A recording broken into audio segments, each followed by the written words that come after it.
Hey, what's going on guys? Alex here, and behind me is the all-new 2024 Kawasaki Z500, and we're gonna do a full ride review. That's what I'm here in San Diego to do today, so we got a ton of them lined up. But I wanted to take a quick moment and just talk to you a little bit about the differences between this green standard Z500 and the rest of the models you see here in red, which are the Z500 SE, the more premium model. So yeah, we'll have a full ride review coming very soon on TFL Bikes. Stay tuned to alltfl.com for that.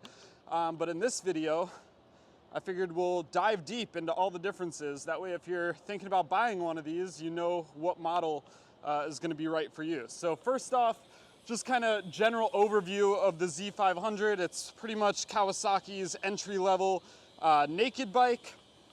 And this replaces the Z400. So very similar motor to what we saw in the Z400, but they increased the stroke of it. So more displacement now. You get an extra 52 cc's of displacement. So it's now a 451 cc parallel twin. But the rest of the bike is pretty similar. Chassis is pretty much the same. The engine, the size is pretty much the same, even though there's a little more displacement out of it. And then styling's a little different too. So major difference is up here in the headlight. You can see it's much squintier and it just looks pretty aggressive and more modern. But you've still got that classic Z styling where the headlight's really low, the tail sweeps up high in the back. So yeah, definitely classic Kawasaki Z400 styling, just bumped up to this new displacement, 451. A lot of people said this should be called the Z450. It's not, it's the Z500. But yeah, so styling's new. You also have a new instrument cluster, which I'll dive into in a minute because there's actually some differences between the standard model and the SE. And then a couple other changes across the board for all the models. The seat has been reshaped a little. It's flatter now compared to the Z400, so it'll be more comfortable for longer rides, Kawasaki says. There's also now a hazard switch, which is all new. And then the mirror stays have been kind of redesigned as well. So they have this little truss in them now, which looks a little cool, but also it's gonna help reduce vibrations when you're going down the highway. So yeah, phone connectivity is another one. We'll dive into that with the dash, but those are pretty much all the major updates across the board for the Z500. Now let's dive into kind of what this video is all about, which are the differences between the standard model and the more premium SE. So we'll start with the standard model here. And first major thing you'll notice is obviously the colors. So the standard model, and you'll have to excuse me, I'm kind of dealing with construction and traffic here, but trying to get this content out to you. The standard model is only going to come in this green color, and the SE is only going to come in this red color, at least in 2024 when this bike is launching. So if you're picky with colors, that might decide what model you're going to go for. And honestly, I usually am not a huge fan of red motorcycles, but the red that they chose on the Z500 with all the matte black, it is really striking, and I really like the look of that. So yeah, color and paint obviously is going to be a big major difference. Let's go through some of the other added bits that are kind of accessories added onto these bikes. So you'll see on the SE model that we get a belly pan here, we get a radiator guard, we get frame sliders, and LED turn signals. Whereas over here on this bike, much more standard signal. Headers are pretty exposed down on the bottom, but neither of them are bad looking bikes. Now, another thing you're gonna get on the SE model is the seat cover. So you can see we've got a passenger seat on the standard model, and on the SE, we've got this cowl, which looks really cool. You still get the passenger pegs on the SE model, so very easily you could take that off, throw a seat on there, and carry two people. But pretty cool that it comes with that cowl. I always like the look of that. And also with the SE, you're gonna get some additional tank grips So tank grip up on the center and some knee grips as well to kind of dig your legs into. One of the major differences is the display. So we'll start over here with the standard model, and you'll have to ignore this GPS here. That won't come standard, but if I turn this on, you can see this all new LCD instrumentation.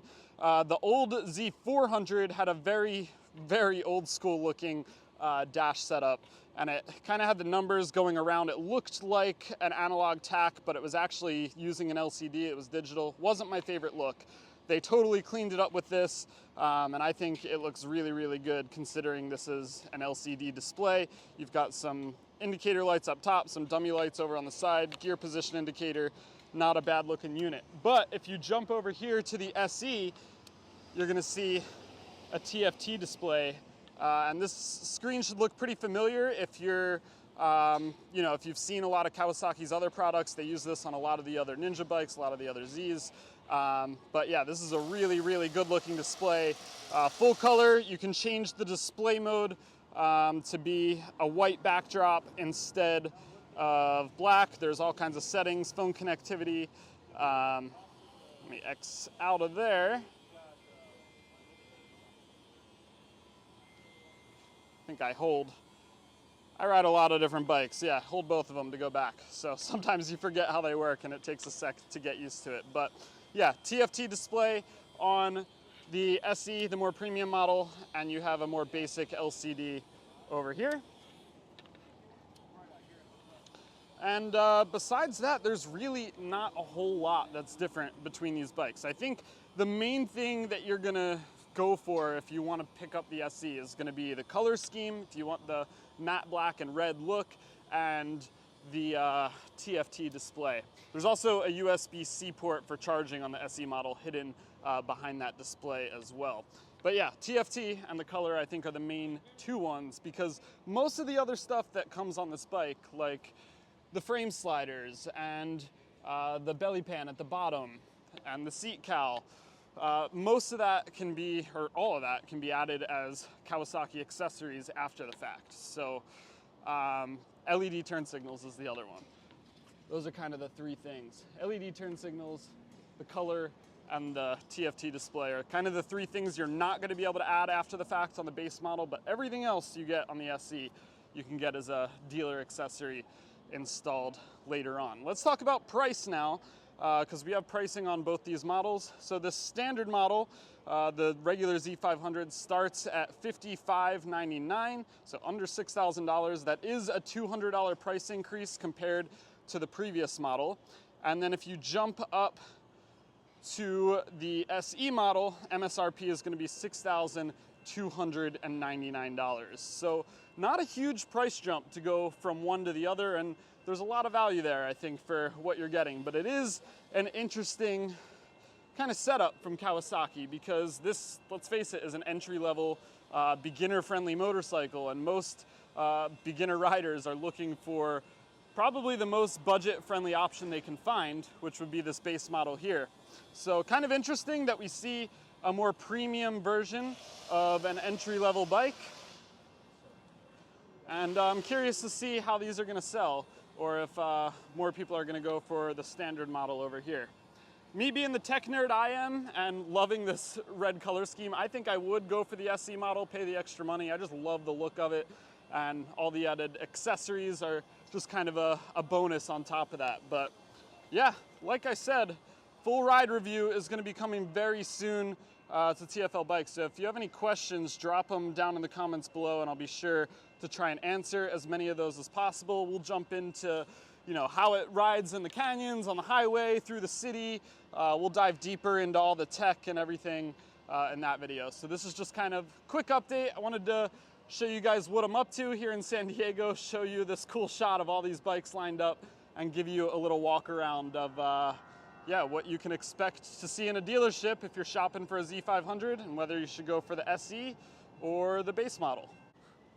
Thanks for watching. Don't forget to head on over to alltfl.com so you don't miss the full review on this bike. We also have a ton more cool motorcycle videos coming in the next month or two, so definitely stay tuned. It's an exciting time of year, and I'm gonna go get my helmet on, hop on the bike, and take it for a ride. See you in the next one.